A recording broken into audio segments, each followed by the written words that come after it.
الحمدللہ رب العالمین والصلاة والسلام علی سید المرسلین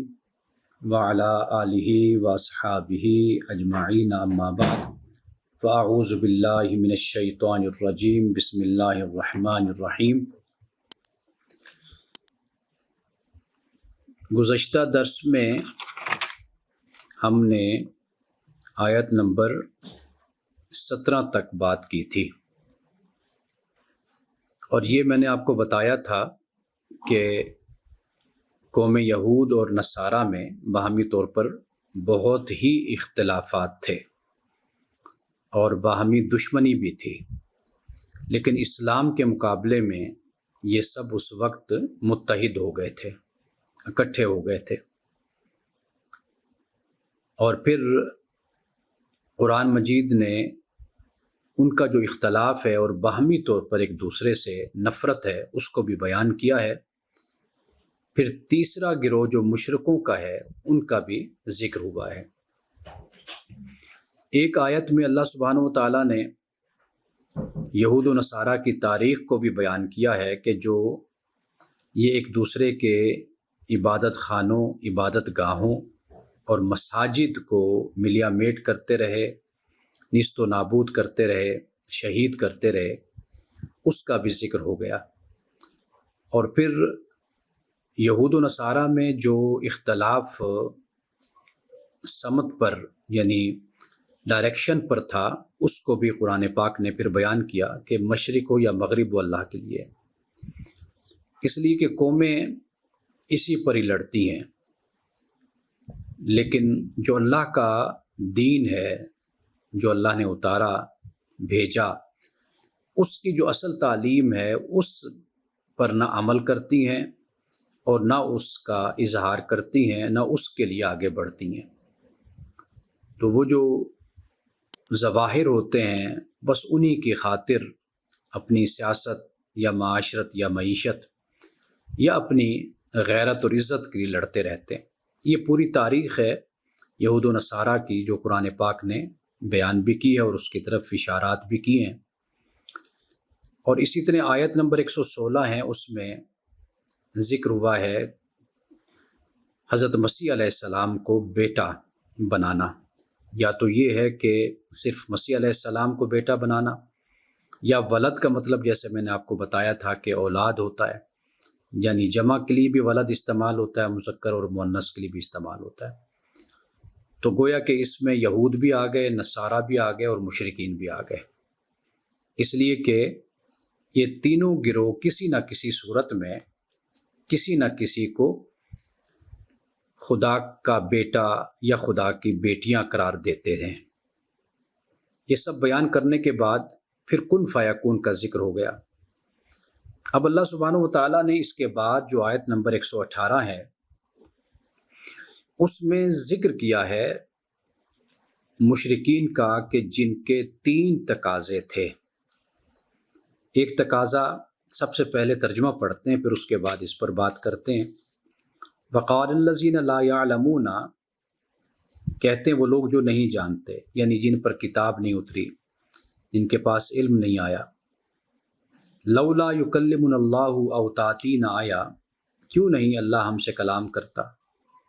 او تاتینا آیا کہ یا ہمارے پاس کوئی نشانی آ جائے۔ کذالک قال الذین من قبلہم مثل قولہم، اسی طرح کہا ان لوگوں نے جو ان سے پہلے تھے، ان جیسی بات کہی۔ تشابہت قلوبہم، ان سب کی جو دل ہیں ان کے، اب قلب عربی زبان میں سوچنے سمجھنے کی جو صلاحیت ہے انسان کے اندر وہ قلب ہے، قرآن نے اس کو قلب کہا ہے۔ اور جو انسان کے جذبات اور انسان کے جو محبت اور نفرت کے جو جذبات ہوتے ہیں، جو جذبہ اور جذبات ہیں، ان کے لیے قرآن پاک نے فؤاد کا لفظ استعمال کیا ہے۔ آپ دیکھیے قرآن کہتا ہے لہم قلوب لا یفقہون بہا، کہ ان کے پاس دل ہیں، یہ ان دلوں کے ذریعے سے سمجھتے نہیں ہیں۔ تو قلب کا مطلب اصل ہوتا ہے اونچ نیچ کرنا، پھیرنا۔ تو لہٰذا انسان کی جو سوچنے کی صلاحیت ہے، تدبر اور تفکر اور غور و فکر کرنے کی، سمجھنے کی، اصل میں اس کا تعلق اسی سے ہوتا ہے کہ انسان اپنے مفاد کو، نقصان کو دیکھتا ہے، کسی مسئلے پر غور و فکر کرتا ہے، تو یہ جو انسان کے اندر ایک صلاحیت ہے، اس کو قرآن مجید نے قلب کہا ہے۔ اگرچہ ہم اردو میں قلب دل مراد لیتے ہیں، تو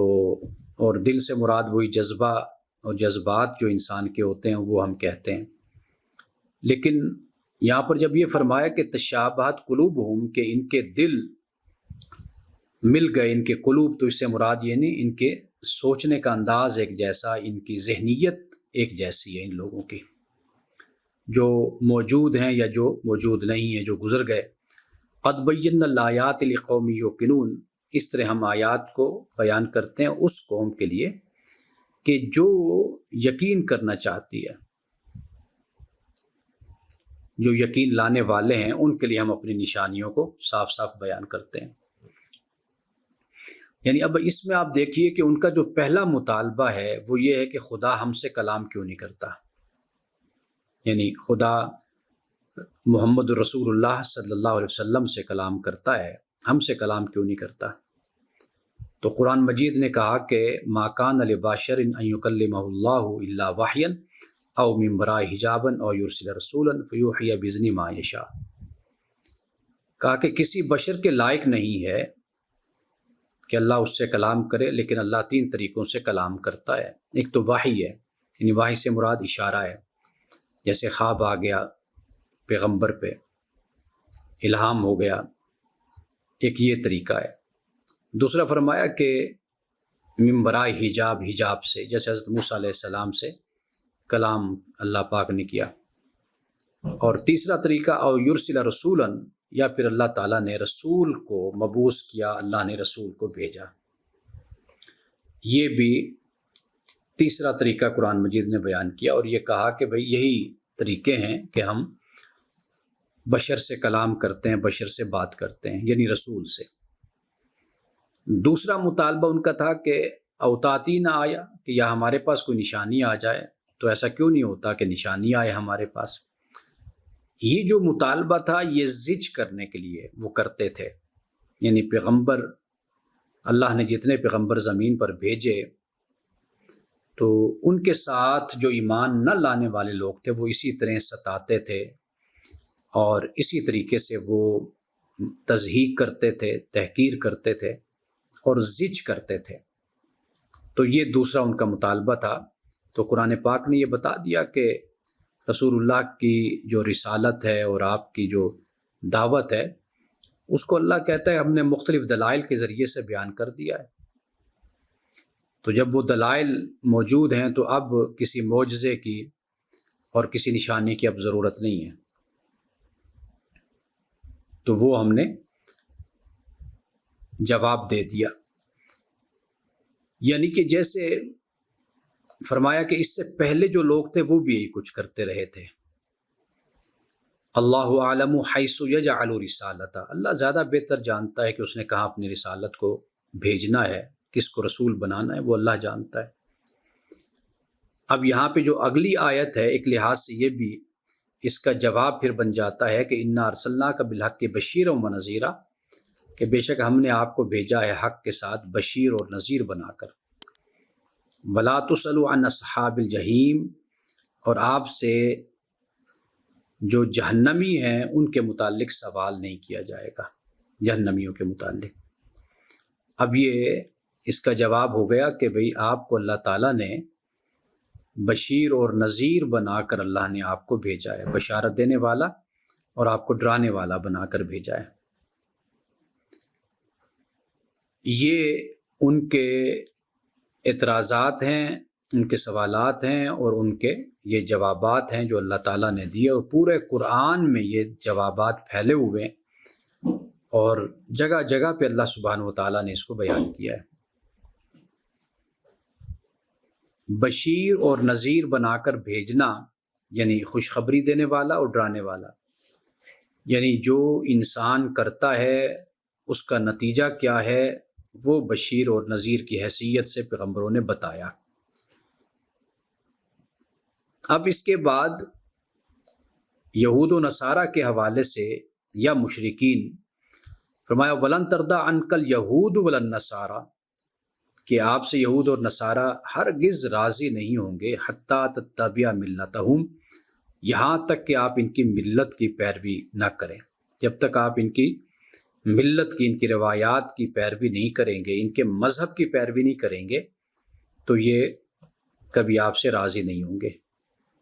اب ملت سے مراد کسی شخص یا گروہ کا وہ طریقہ زندگی ہے جس کی بنیاد مذہب ہوتی ہے یا روایات مذہب، اس کو ملت کہتے ہیں۔ تو واضح بات ہے کہ پیغمبر ان کی بات کب مانے گا؟ اللہ کا کلام، اللہ کی وحی اترتی ہے، لیکن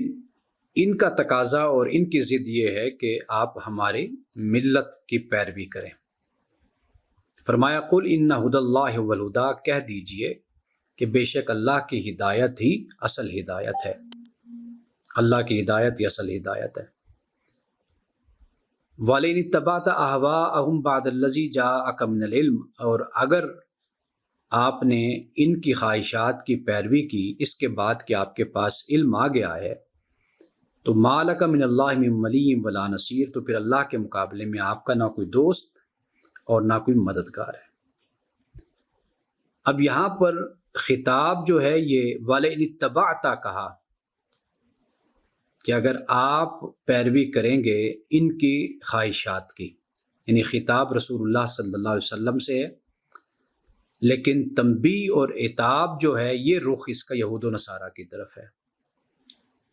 یعنی رسول اللہ سے خطاب ہے، آپ مخاطب ہیں، لیکن تنبیہ، ڈانٹ ڈپٹ، عتاب یہ یہود و نصارہ وہ اس طرف ہے۔ یہ ایسے ہی ہے کہ جیسے مثال کے طور پر ایک چھوٹی سی مثال سے بات واضح ہو جائے گی کہ جیسے اگر میں اپنے بیٹے کو منع کر دیتا ہوں کہ فلاں دوست سے آپ نے نہیں ملنا، اس کی بات نہیں سننی، یا اس کو اپنا دوست فلاں شخص کو نہیں بنانا، فلاں نوجوان کو، اب یہ میرا خطاب ہے تو اپنے بیٹے سے، لیکن جو عتاب ہے اور تنبیہ ہے وہ بیٹے کے دوست کے طرف ہے، اس کے لیے، کیونکہ اگر وہ دوست اس قابل ہوتا، اچھا انسان ہوتا، اس کی عادات اچھی ہوتی، تو میں اپنے بیٹے کو منع نہ کرتا۔ تو بیٹے کو اصل جو میں نے منع کیا وہ اس لیے منع کیا کہ وہ شخص جو ہے، وہ جو نوجوان ہے، وہ اچھا انسان نہیں ہے، وہ صالح نہیں ہے، تو لہٰذا میں نے اپنے بیٹے کو منع کر دیا کہ بھئی اس کو مت دوست بناؤ، اس سے دوستی مت رکھو، اس کے پیچھے مت چلو، اس کی بات مت سنو۔ تو روکا تو میں نے بیٹے کو ہے، اور سخت انداز بھی میں نے اپنے بیٹے کے ساتھ اختیار کیا ہے، لیکن حقیقت میں کیا ہے؟ تنبیہ اور جو عتاب ہے، غصہ ہے، اس کا رخ اس کے دوست کی طرف ہے۔ یہ بڑی سمپل اور سادہ سی میں نے آپ کو مثال دی ہے۔ تو قرآن پاک میں کئی اور مقام پر بھی اللہ سبحانہ و تعالیٰ اسی طرح اپنے نبی مکرم صلی اللہ علیہ وسلم سے اس طرح مخاطب ہوتا ہے کہ اگر آپ نے ان کی خواہشات کی پیروی کی اس کے بعد کہ آپ کے پاس علم آ گیا، تو پھر اللہ کے مقابلے میں کوئی آپ کا دوست اور کوئی مددگار نہیں ہوگا۔ یعنی رسول اللہ صلی اللہ علیہ وسلم سے فرما کر در حقیقت یہود و نصارہ کے بارے میں ان کو بتا دیا کہ بھئی تمہاری یہ اہلیت ہے یا یہ تمہارا کردار ہے، یہ پستی ہے کہ خدا اپنے پیغمبر کو بھی تم سے ملنے جلنے سے اور تمہاری بات ماننے سے منع فرماتا ہے۔ اب اس کے بعد فرمایا کہ الذین آتیناہم الکتاب یتلونہ حق تلاوتہ، کہ جو جنہیں ہم نے کتاب دی وہ تلاوت کرتے ہیں اس کتاب کی جیسا کہ تلاوت کرنے کا حق ہے۔ اب یہ جو آتیناہم الکتاب ہے، ہم نے ان کو کتاب دی، یہ اکثر طور پر اس لیے استعمال ہوتا ہے کہ اس میں تحسین ہوتی ہے، یعنی یہ لوگ واقعی اس قابل ہیں کہ ان کو ہم نے کتاب دی ہے۔ اور جہاں پر اوت الکتاب آتا ہے، الذین اوت الکتاب، جنہیں کتاب دی گئی، تو اس میں تھوڑی سی تنبیہ ہے، ایسا انداز ہے کہ یہ اس قابل تو نہیں تھے کہ ان کو کتاب دی جاتی، لیکن ان کو کتاب دے دی گئی، اور ان لوگوں نے اس کتاب کا پاس نہیں رکھا، اور اپنے آپ کو اس کا اہل ثابت نہیں کیا۔ لیکن جب اللہ یہ فرماتا ہے الذین آتیناہم الکتاب، وہ لوگ کہ جنہیں ہم نے کتاب دی، تو یہ ایک تحسین کا ایک انداز ہو جاتا ہے۔ تو یعنی واقعی انہوں نے جو اللہ نے کتاب دی اس کا حق انہوں نے ادا کیا۔ یتلونہ حق کا تلاوت ہی، کہ جیسے تلاوت کرنے کا حق ہے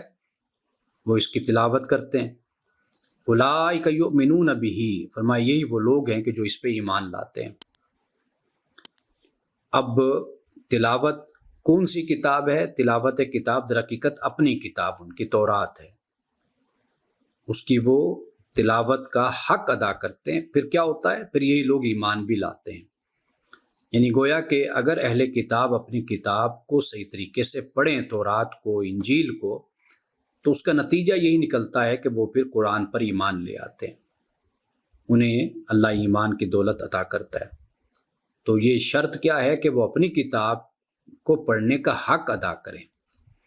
اب اس کا جو طریقہ ہوتا ہے کتاب کو پڑھنے کا، جو حق ادا کیا جاتا ہے، وہ ہوتا ہے کہ اپنے تعصبات سے، وابستگیوں سے، اپنے کلچر سے، اپنے ماحول سے بلند ہو کر اللہ کی کتاب کو پڑھنا۔ جو اللہ کی کتاب دے بس اسی کو اختیار کر لینا، اسی کو قبول کرنا، اور اسی کو ہی اپنے فکر کا، اپنے غور کا، تدبر تفکر کا محور بنانا، بس اللہ کی کتاب سے استفادہ کرنا، اور باقی سب کچھ اللہ کی کتاب جو میزان ہے اس کے پلڑے میں رکھ کر دیکھنا آیا کہ اس کا وزن ہے یا نہیں ہے۔ جو بات میں کر رہا ہوں عقیدہ ہے، نظریہ ہے، سوچ ہے، فکر ہے، یہ در حقیقت کتاب کا حق ادا کرنے کے مترادف ہے۔ اپنے مسلک، اپنے فرقے کے دلائل اپنی اللہ کی کتاب سے تلاش کرنا، یہ طریقہ کار درست نہیں ہوتا، بلکہ اپنے عقیدے کو، اپنے مذہب، مسلک اور فرقے کو قرآن کی روشنی میں دیکھنا چاہیے، اور جو قرآن کہے اس کو من و عن قبول کر لینا چاہیے۔ تو یہاں پہ اللہ سبحانہ و تعالیٰ نے انہی لوگوں کو خوشخبری سنائی ہے کہ یہی ایمان لاتے ہیں کہ جو کتاب کی تلاوت کا حق ادا کرتے ہیں۔ اب تلاوت سے مراد یہ نہیں صرف ہوتا کہ بھئی پڑھنا، کتاب تلاوت سے مراد کتاب کو سمجھنا بھی ہے اور کتاب کی پیروی کرنا بھی، کیونکہ تلاوت کا جو مطلب ہے وہ پیچھے پیچھے چلنا ہوتا ہے۔ جس طرح رات اور دن ایک دوسرے کے پیچھے ہوتے ہیں، اس طرح پیچھے چلنا یہ در حقیقت تلاوت ہے۔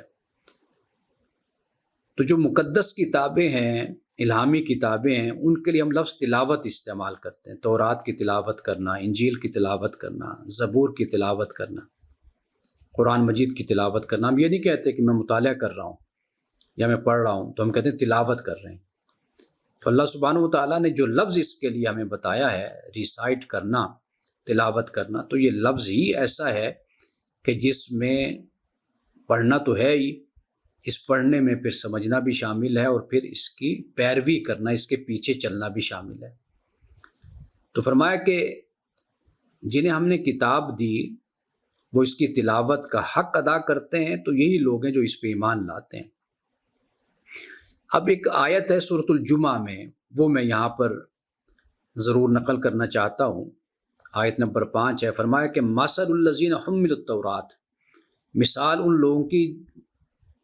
جنہیں تورات دی گئی، اٹھوائی گئی تورات، جنہوں نے اٹھائی تورات، ثم لم یحملوہا، پھر انہوں نے نہیں اس کو اٹھایا، یعنی اللہ تعالیٰ نے یہ ذمہ داری ان پر ڈالی تھی تورات کی،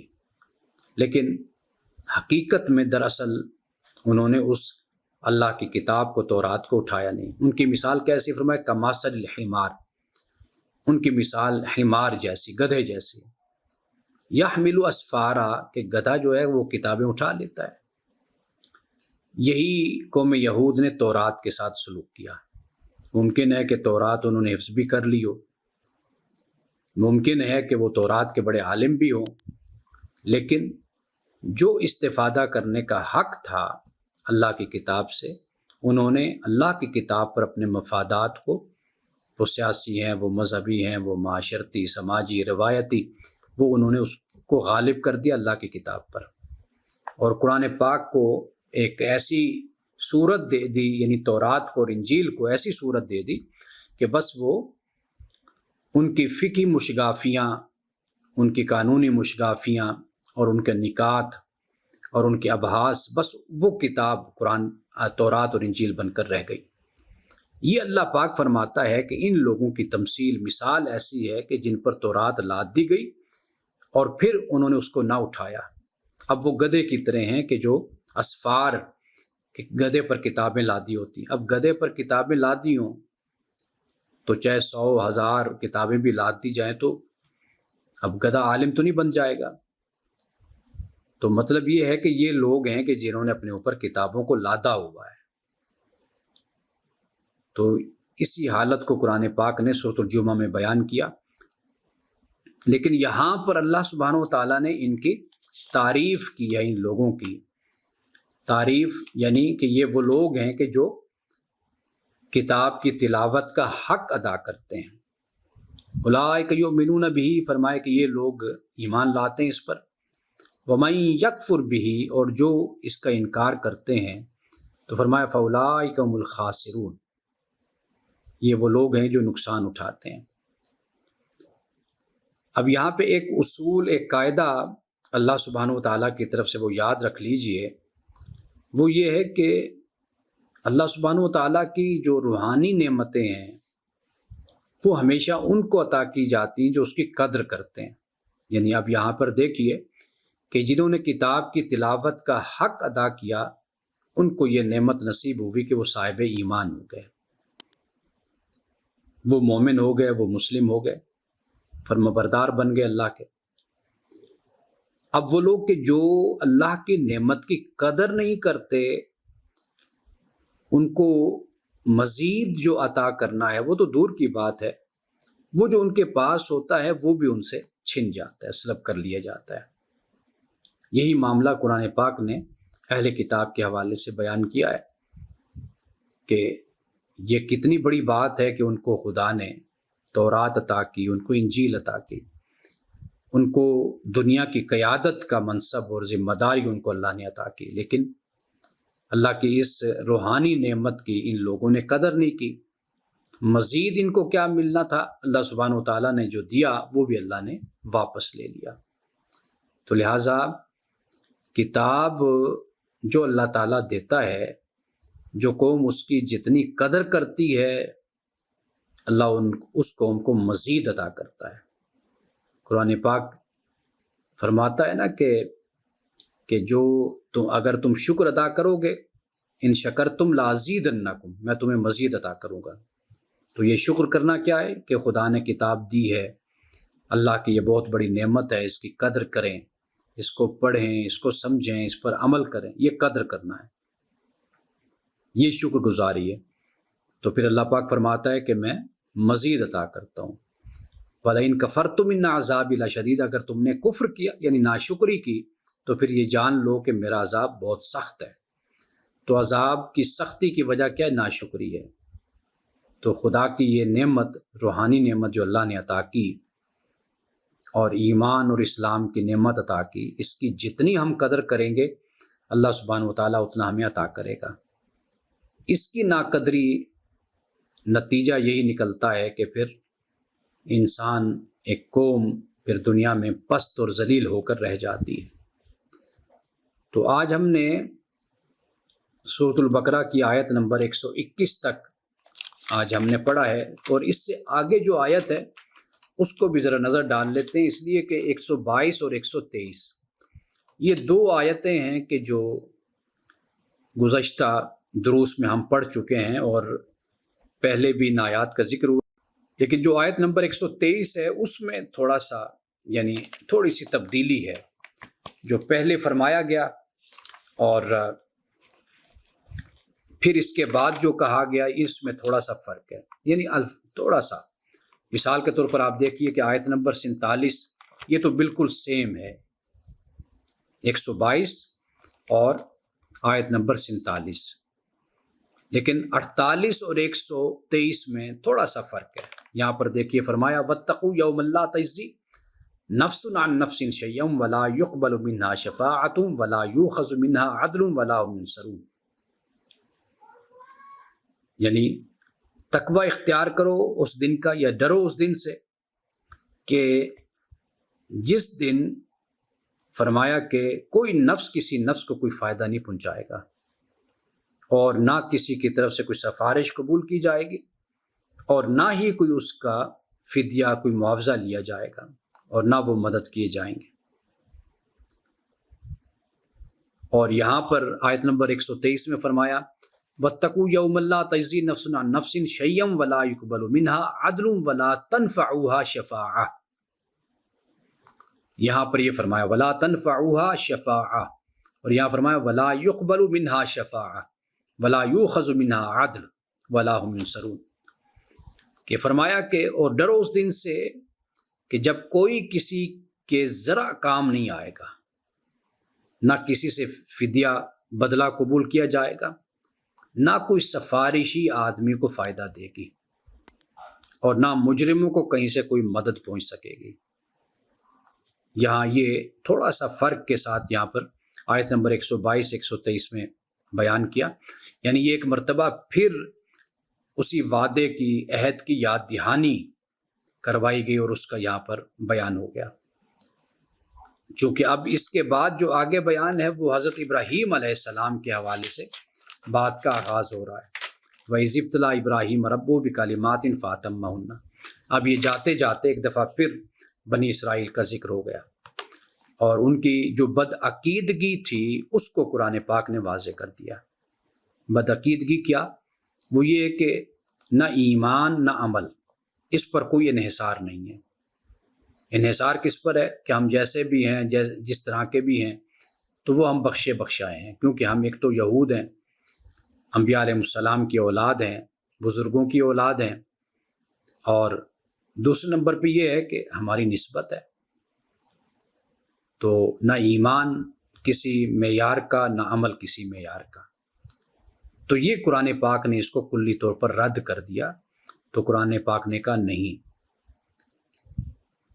نجات اور بخشش اور مغفرت کا جو معیار خدا نے قائم کیا ہے وہ کیا ہے؟ وہ ہے ایمان اور عمل صالح۔ یہ دو باتیں ہیں جو قرآن پاک نے بیان کی اور جگہ جگہ بیان کی ہیں، اور میں اس نقطے کو کئی مرتبہ واضح کر چکا ہوں کہ قرآن پاک نے کہیں پر بھی ایمان کو عمل صالح کے بغیر نہیں بیان کیا۔ ایمان اور عمل صالح دونوں کو قرآن پاک نے اکٹھے بیان کیا۔ ان الذین آمنوا وعملوا الصالحات اولئک اصحاب الجنہ هم فیہا خالدون۔ جو لوگ ایمان لائے اور اچھے کام کی جنتی ہیں، یہ اس میں ہمیشہ رہیں گے۔ تو ایمان اور عمل صالح، تو لہٰذا یہ جو وہم پالا جاتا ہے یا خوش فہمیاں غلط فہمیاں پیدا کی جاتی ہیں، یہ اللہ کے ہاں اللہ کی کتاب جو نازل ہوئی ہے اس میں ایسا کوئی تصور موجود نہیں ہے۔ باقی شفاعت کیا ہے اس پر ہم پہلے بات کر چکے، اور پھر انشاءاللہ مختصرا آئندہ ہفتے کو جب اس پہ بات کریں گے مزید تو میں اس کو ایک دفعہ پھر واضح کر دوں گا۔ تو لہٰذا یہ دو آیات یہاں پر دوبارہ، چونکہ اب حضرت ابراہیم علیہ السلام کا آگے ذکر ہو رہا ہے، تو ابراہیم علیہ السلام کے ذکر سے پہلے اس وعدے کو اور اس عہد کو دوبارہ اللہ تعالیٰ نے بیان کر دیا اور بنی اسرائیل کو یہ بتا دیا کہ یہ تمہاری غلط فہمی اور خوش فہمی ہے کہ تم لوگوں نے اللہ سبحانہ و تعالیٰ کی نعمت کے ناشکری کی جو عہد کیا وہ تم نے توڑا۔ اللہ نے تم کو اقوام عالم پر فضیلت دی، برتری دی، تمہیں قیادت کا منصب سونپا، لیکن تم نے کیا کیا؟ تم نے بدعہدی کی، ظلم و زیادتی کی، انبیاء کا قتل کیا، نافرمانی کی، تم نے اپنے کیے ہوئے وعدوں کو نہیں نبھایا، ظلم و زیادتی کی اپنے قبیلے والوں کے ساتھ، رشتہ داروں کے ساتھ، سب کے ساتھ۔ تو یہ یہاں پر اس کو بیان کرنے کے بعد اور عقیدے کی اصلاح کرنے کے بعد پھر حضرت ابراہیم علیہ السلام کا بیان شروع ہو جاتا ہے۔ تو انشاءاللہ آیت نمبر 122 سے ہم آئندہ درس کا آغاز کریں گے۔ اب اس کے بعد چند احادیث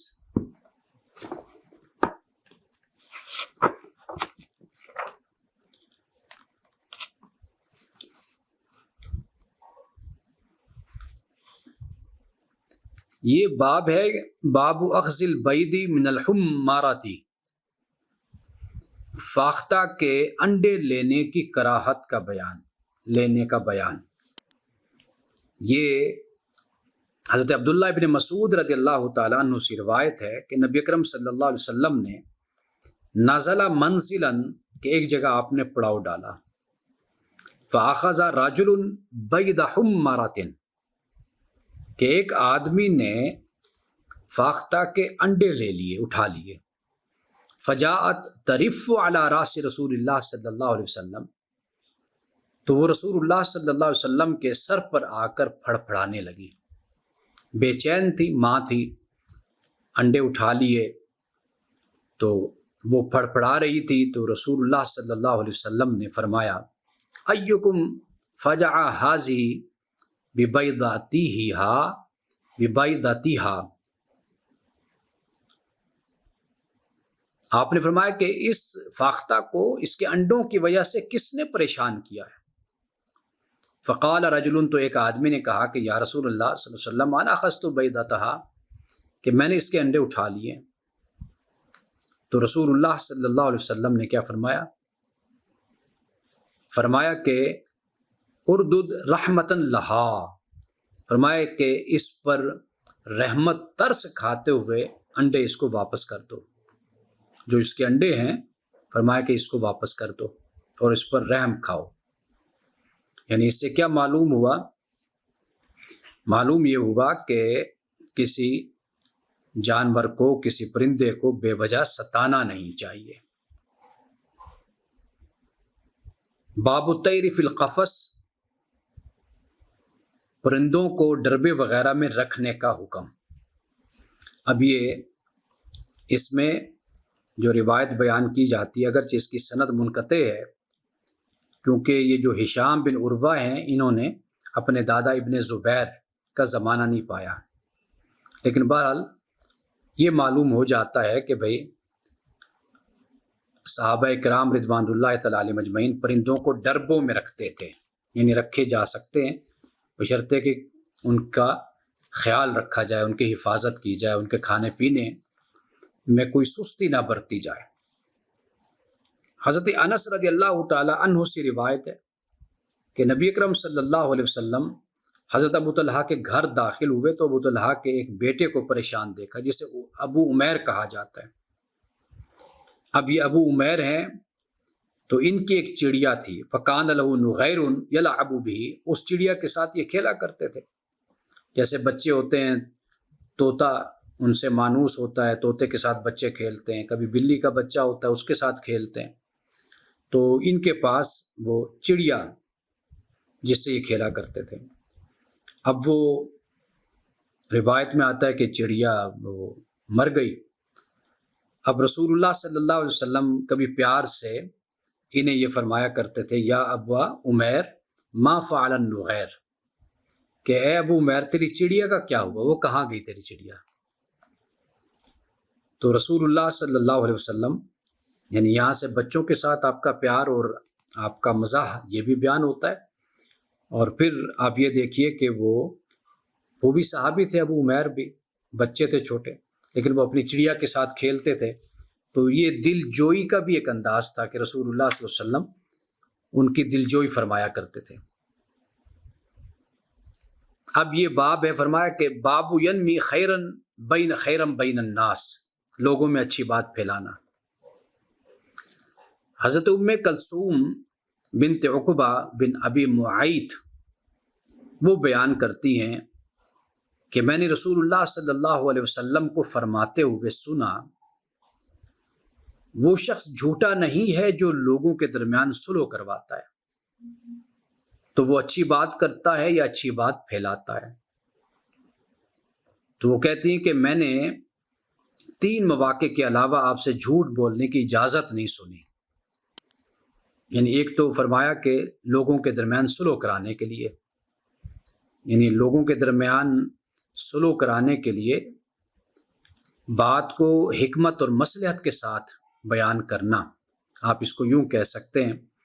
کہ حکمت اور مصلحت کے ساتھ بات کو بیان کرنا تاکہ آگ نہ بھڑکے اور فساد نہ پیدا ہو۔ کئی جگہوں پہ ہم دیکھتے ہیں کہ انسان بات کہنے کا اسلوب اگر بدل لے تو وہاں پر جھگڑا نہیں ہوتا، اگر اپنی بات کہنے کا طریقہ نہ بدلے تو وہ چھوٹی سی بات بھی بہت بڑی ہو جاتی ہے۔ تو ایک تو یہ فرمایا کہ لوگوں کے درمیان صلح کرانے کے لیے جھوٹ، وہ حدیث الرجل امرأتہ،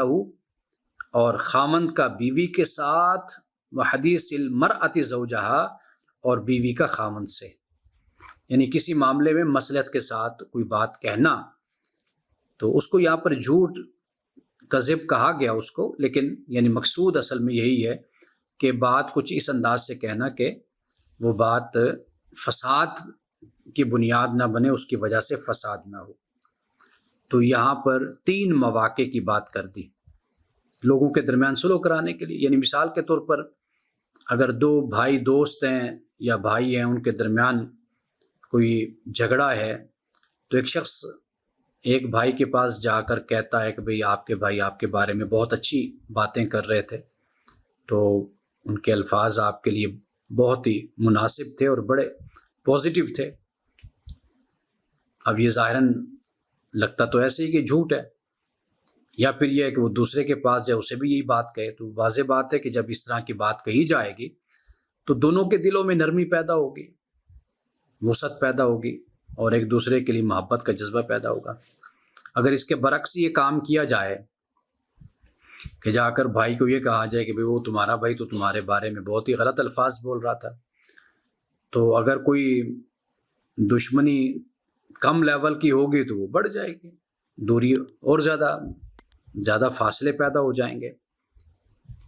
اسی طرح دوسرے کو بھی جا کر کہہ دے تو وہ تو پھر ایک دوسرے کو مارنے اور مرنے پر تل جائیں گے وہ۔ تو لہٰذا یہاں پر یہ اسلوب اور یہ انداز اختیار کرنا کہ جس سے دونوں کے درمیان صلح ہو جائے، اور یہی معاملہ خاوند کا بیوی کے ساتھ بھی ہے۔ اس سے ہرگز مطلب یہ نہیں ہے کہ آپ بڑے بڑے جھوٹ بولے جائیں کہ خاوند اپنی بیوی کے ساتھ اور بیوی اپنے خاوند کے ساتھ۔ ایک عائلی زندگی ہوتی ہے، خاندانی زندگی ہوتی ہے، اس میں مصلحت کے ساتھ انسان اگر چلتا ہے تو وہ زیادہ بہتر ہو جاتا ہے۔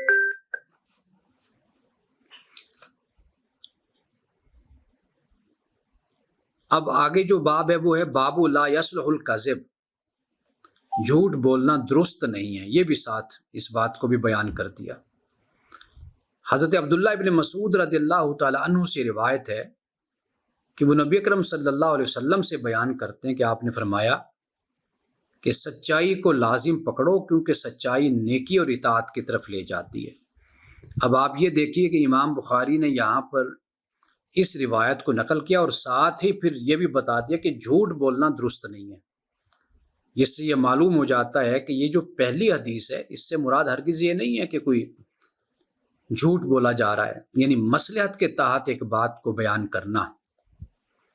اور پھر ایسا جھوٹ کہ جو ایسا سچ کہ جو جھگڑے اور فساد کی بنیاد بنتا ہے، اس سے وہ جھوٹ یا مصلحت سے بات کہنا وہ زیادہ بہتر ہوتا ہے اس سے۔ حضرت عبداللہ ابن مسعود سے یہ روایت ہے کہ وہ نبی اکرم صلی اللہ علیہ وسلم سے بیان کرتے ہیں کہ آپ نے فرمایا علیکم بالصدق، سچائی کو لازم پکڑو، کیوں؟ اس لیے کہ فإن الصدق یہدی الی البر، کہ جو سچائی ہے وہ نیکی اور اطاعت کی طرف لے کر انسان کو جاتی ہے، اور پھر نیکی کیا ہے؟ وإن البر یہدی الی الجنۃ، اور نیکی انسان کو جنت کی طرف لے کر جاتی ہے۔ سچائی نیکی کی طرف راستہ دکھاتی ہے اور نیکی جنت کی طرف۔ اور فرمایا کہ وَإِنَّ الرَّجُلَ يَصْدُقُ حَتَّى يُكْتَبَ عِندَ اللَّهِ صِدِّيقًا، کہ انسان سچ بولتا رہتا ہے یہاں تک کہ اللہ کے ہاں اسے بہت سچا لکھ دیا جاتا ہے، یعنی سراپا سچ اس کو اللہ کے ہاں لکھ دیا جاتا ہے۔ وَإِيَّاكُمْ وَالْكَذِبَ، فرمایا جھوٹ سے بچو، کیوں؟ فَإِنَّ الْكَذِبَ يَهْدِي إِلَى الْفُجُورِ، کیونکہ جھوٹ فسق و فجور کی طرف لے کر جاتا ہے۔ والفجور یہدی الی النار، اور جو فسق و فجور ہے یہ انسان کو آگ کا راستہ دکھاتا ہے۔ وَإِنَّ الرَّجُلَ لَيَكْذِبُ حَتَّى يُكْتَبَ عِندَ اللَّهِ كَذَّابًا، ایک انسان مسلسل جھوٹ بولتا رہتا ہے یہاں تک کہ اللہ کے یہاں اسے بہت جھوٹا لکھ دیا جاتا ہے، کذاب اس کو لکھ دیا جاتا ہے۔ اور یہ بات ہمیں سمجھنی چاہیے کہ ایک ہے جھوٹ بولنا اور ایک ہے جھوٹا ہونا۔ کچھ لوگوں کی زندگی جھوٹ پر مبنی ہوتی ہے تو وہ جھوٹے ہوتے ہیں یا کذاب ہوتے ہیں، بہت زیادہ جھوٹے ہوتے ہیں۔ ایک ہے انسان کبھی یہ غلطی کر بیٹھتا ہے، بات کو غلط بیان کر دیتا ہے، جھوٹ بول بیٹھتا ہے، تو وہ صرف اسی معاملے میں ہم کہتے ہیں کہ آپ نے جھوٹ بولا۔ لیکن جو شخص صبح و شام رات دن ہر معاملے میں اس کی عادت ہو، یہ کچھ لوگ نفسیاتی مریض بھی ہوتے ہیں کہ انہوں نے سچ بولنا ہی نہیں ہے، وہ اسی کو بڑا کمال اور بڑا فن سمجھتے ہیں کہ وہ دوسروں کو دھوکہ دیں، جھوٹ بولتے رہیں۔ تو ایسے لوگ جو ہیں یہ پھر جو فسق و فجور ہے، نافرمانی ہے، یہ پھر جہنم کی طرف لے کر انسان کو جاتی ہے۔ اور جب ہم کسی کے لیے فاسق یا فاجر کا لفظ بولتے ہیں تو اس کا مطلب یہی ہوتا ہے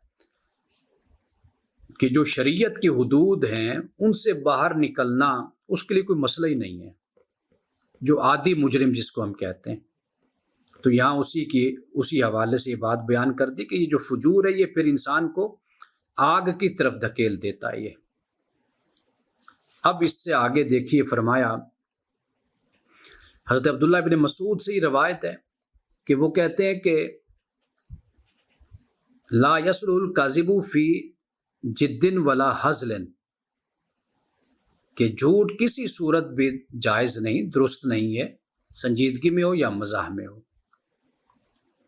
ولا ان یعد احدکم ولدہ شیئا لا ثم لا ینجز لہ، حتیٰ کہ یہ بھی جائز نہیں کہ تم میں سے کوئی اپنے بچے سے کسی چیز کے دینے کا وعدہ کرے اور پھر نہ دے اس کو۔ تو اب ہمیں یہ چیز سمجھنی ہوگی کہ ایکسیپشنل صورت، وہ جو پہلے ہم نے پڑھا، وہ ایکسیپشنل صورت، استثنائی صورت ہو جاتی ہے، اور وہ اس کی وجہ بھی بیان کر دی ہے کہ صلح مقصد ہے، جھگڑے سے بچنا مقصد ہے، فساد سے بچنا مقصد ہے۔ لیکن جیسے رسول اللہ صلی اللہ علیہ وسلم نے اس کو بھی پسند نہیں کیا کہ جیسے خاتون اپنے بیٹے کو بچی کو آواز دے رہی تھی کہ بھئی آؤ میں تمہیں کھجور دوں گی، تو آپ نے فرمایا تمہارے پاس کھجور تھی؟ اس نے کہا جی کھجور تو میرے پاس تھی۔ تو فرمایا پھر ٹھیک ہے۔ تو فرمایا ورنہ اس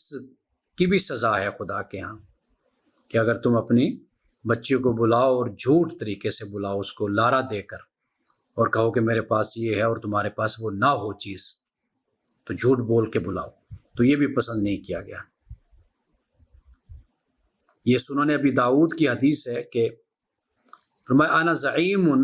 ببیت فی وسط الجنت لمن ترک الکاذب وان کان مازحا، فرمایا میں اسے جنت کے درمیان گھر لے کر دینے کی ضمانت دیتا ہوں جو مذاق میں بھی جھوٹ بولنا ترک کر دے، مذاق میں بھی جھوٹ نہ بولے۔ رسول اللہ صلی اللہ علیہ وسلم کا جو مزاح ہے وہ بھی جب ہم پڑھتے ہیں تو اس میں بھی سچائی ہی تھی، سچائی کے علاوہ کچھ اور نہیں تھا۔ اور یہ بھی فرمایا کہ اس شخص کے لیے ہلاکت ہے جو بات کرتے ہوئے جھوٹ بولتا ہے تاکہ لوگ اس سے ہنسیں، اور فرمایا ویل لہ ویل لہ، تو اس کے لیے بربادی ہی بربادی ہے۔ اب یہاں پر یہ معلوم ہو گیا کہ بچوں کو بہلانے کے لیے ان سے جھوٹے وعدے ہمارے ہاں کیے جاتے ہیں، تو یہ سراسر گناہ کا کام ہے اور اس سے بچنا چاہیے۔ اور اب آگے دیکھیے، فرمایا کہ باب الذی یصبر علی اذی الناس، لوگوں کی اظہار ثانی پر صبر کرنے کی فضیلت۔ حضرت ابن عمر رضی اللہ تعالی عنہ سے روایت ہے کہ نبی اکرم صلی اللہ علیہ وسلم نے فرمایا کہ المؤمن الذی یخالط الناس ویصبر علی اذاہم، جو مومن لوگوں کے ساتھ مل جل کر رہتا ہے اور ان کی اظہار ثانی پر صبر کرتا ہے، تو فرمایا کہ خیر من الذی لا یخالط الناس ولا یصبر علی اذاہم، وہ اس مومن سے بہتر جو لوگوں کے ساتھ مل کر نہیں رہتا اور ان کے ایذا پر صبر نہیں کرتا۔ یعنی مل جل کر رہنے کو یہ فرمایا کہ اور پھر ان کے اظہار ثانی پر صبر کرنا۔ واضح بات ہے کہ جب انسان مل جل کے زندگی گزارتا ہے، معاملات کو لے کر چلتا ہے، تو وہاں پر پھر کمی بیشی بھی ہوتی ہے، اور اس پر پھر صبر کرنا، برداشت کرنا، واضح بات ہے کہ اس کا اجر زیادہ ہے۔ ایک شخص جو ہے وہ لوگوں میں رہتا ہی نہیں ہے، اور اب وہ صبر بھی کس پر کرے گا؟ جب لوگوں میں رہے گا، کوئی مخالف مزاج کا شخص ملے گا، کوئی تیکھا ملے گا، کوئی غصے والا ہوگا، کوئی نرمی والا ہوگا، وہ ان کے ساتھ پھر اللہ کے حکم کے مطابق ان کے ساتھ ڈیل کرے گا، معاملات لے کر چلے گا، صبر کرے گا، تو اس پر پھر اس کو اجر ملے گا۔ یعنی ایک شخص وہ ہے کہ جو جنگل میں رہتا ہے، جا کر ویرانے میں رہتا ہے، کہ وہ شخص ہے کہ جو آبادی میں رہتا ہے، لوگوں کے ساتھ چلتا ہے، تجارت، کاروبار، سیاست، حکومت کرتا ہے، تو وہ جب اس پر صبر کرتا ہے لوگوں کے رویے پر، تو پھر اللہ کی طرف سے اس کے لیے بڑا اجر ہوتا ہے۔ یہ آخری حدیث ہم بیان کرتے ہیں کہ فرمایا کہ حضرت ابو موسیٰ اشعری سے روایت ہے کہ نبی اکرم صلی اللہ علیہ وسلم نے فرمایا، کوئی شخص تکلیف دہ بات سن کر اللہ عز و جل سے زیادہ صبر کرنے والا نہیں ہے۔ یعنی اللہ سب سے زیادہ صبر اللہ کرتا ہے۔ لیس احد او لیس شیء اصبر علی اذن یسمعه من اللہ عز و جل وانہم لیدعون له ولدا وانہ لیعافیہم ویرزقہم۔ کمال کے یہ الفاظ ہیں۔ فرمایا کہ بلا شبہ وہ لوگ اس کے لیے اولاد ہونے کا بھی دعویٰ کرتے ہیں، جیسے ابھی ہم نے پڑھا کہ یہ لوگ مشرکین ہیں، یہود و نصارہ ہیں، کہ اللہ تعالیٰ کے لیے اولاد بناتے ہیں۔ مشرکین اولاد بناتے ہیں، یعنی بیٹیاں ملائکہ کو، یہود نے حضرت عزیر کو، اور مسیحیوں نے حضرت مسیح علیہ السلام کو خدا کا بیٹا بنایا۔ تو فرمایا کہ بلا شبہ لوگ اللہ کے لیے اولاد ہونے کا دعویٰ کرتے ہیں، اور وہ اس کے باوجود انہیں عافیت بھی دیتا ہے اور انہیں رزق بھی دیتا ہے،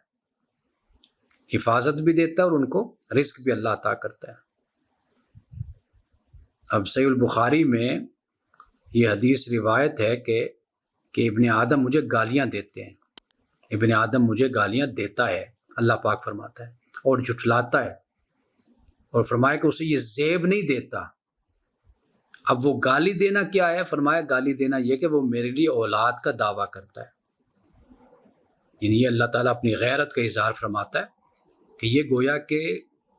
میرے لیے اولاد کا کہنا کہ اللہ تعالیٰ نعوذ باللہ باپ ہے یا بیٹا ہے، تو کیا ہوا؟ تو کہا کہ یہ گالی دینا ہے۔ تو گالی اللہ کو نعوذ باللہ دیتا ہے، اللہ کے لیے بیٹا یا بیٹی ثابت کرتا ہے، عقیدہ یہ رکھتا ہے، پھر اس کے باوجود بھی اللہ تعالیٰ اس کو عافیت، حفاظت بھی دیتا ہے، اور پھر اللہ اس کو رزق بھی دے رہا ہے۔ تو اس سے کیا نتیجہ نکلا؟ اس سے یہ ہے کہ اگر کوئی ہمیں اذیت پہنچاتا ہے، ہمیں کوئی تکلیف دیتا ہے، تو اگر ہم اس کے ضامن ہیں، اس کے رزق کے ضامن ہیں، اس کو رزق دیتے ہیں، یا وہ ہماری عافیت و حفاظت میں ہے، تو یہ نہیں ہونا چاہیے کہ ہم کمظرفی کا مظاہرہ کرتے ہوئے اس کو اس کے حق سے محروم کر دیں۔ تو اسی بات کو سورۃ النور میں بھی بیان کیا گیا نا، کہ بھئی اگر تم نے کسی کا رزق کی ذمہ داری تم نے لی ہوئی ہے، یا تم کسی کے کفیل ہو، اب اس میں معاملہ یہ ہو جاتا ہے کہ کئی دفعہ جس کی آپ نے کفالت لی ہوئی ہے وہ آپ ہی کے خلاف ہو جاتا ہے، آپ کہتے ہیں میں اس کا وظیفہ بند کر دوں گا، تو اللہ پاک نے وہاں پر یہ فرمایا کہ نہیں، اگر اللہ نے آپ کو وسعت دی ہے تو پھر آپ اس کے ساتھ نرمی کا اور اچھا رویہ اختیار کریں، الا یہ کہ کوئی استثنائی صورت ایسی بن جاتی ہے کہ جہاں پر فتنہ اور فساد کی نوبت آ جاتی ہے، تو وہاں پر ایک علیحدہ معاملہ ہوتا ہے۔ لیکن عام معاملات زندگی میں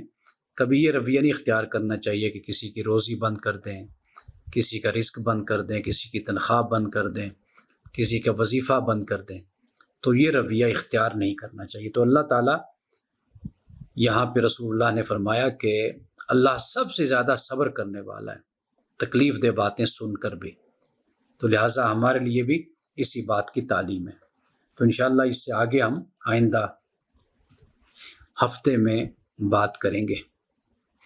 بارک اللہ لنا ولکم فی القرآن العظیم ونفعنا وإیاکم بالآیات والذکر الحکیم، صدق اللہ العظیم۔